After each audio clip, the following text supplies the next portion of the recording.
1 Samuel pasal 11. Maka Nahas, orang Amon itu, bergerak maju dan berkemah mengepung Yabesi Gilead.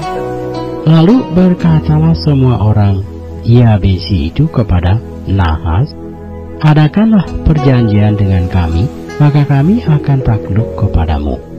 Tetapi Nahas, orang Amon itu, berkata kepada mereka, dengan syarat inilah aku akan mengadakan perjanjian dengan kamu, bahwa tiap mata kananmu akan kuculik. Dengan demikian aku mendatangkan malu kepada segenap orang Israel.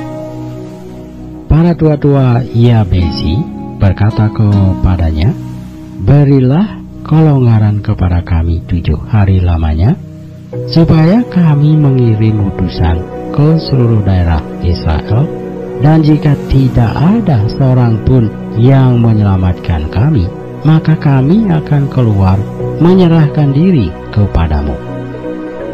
Ketika para utusan itu sampai di Gibeah Saul dan menyampaikan hal itu kepada bangsa itu, menangislah bangsa itu dengan suara nyaring. Saul baru saja datang dari padang dengan berjalan di belakang lembunya, dan ia bertanya, ada apa dengan orang-orang itu sehingga mereka menangis? Mereka menceritakan kepadanya kabar orang-orang Yabesi itu. Ketika Saul mendengar kabar itu, maka berkuasalah roh Allah atas dia, dan menyala-nyalalah amarahnya dengan sangat. Diambilnyalah sepasang lembu, dipotong-potongnya, lalu potongan-potongan itu dikirimkannya ke seluruh daerah Israel dengan perantaraan utusan. Pesannya, siapa yang tidak maju mengikuti Saul dan mengikuti Samuel, lembu-lembunya akan diperlakukan juga demikian. Lalu Tuhan mendatangkan ketakutan kepada bangsa itu, sehingga majulah mereka serentak. Ketika Saul memeriksa barisan mereka di Besek, maka ada 300.000 orang Israel dan 30.000 orang Yehuda. Kepada para utusan yang datang itu dikatakan, beginilah kamu katakan kepada orang-orang Yabesi Gilead, besok pada waktu panas teriknya matahari akan datang bagimu penyelamatan.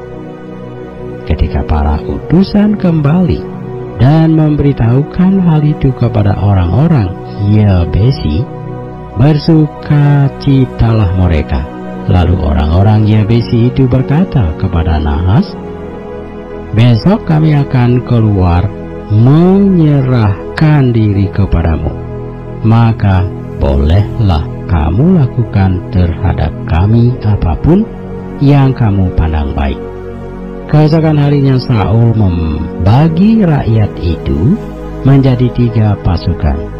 Mereka itu masuk ke tengah-tengah perkemahan musuh pada waktu kawal pagi dan memukul kalah orang-orang Amon sebelum hari panas.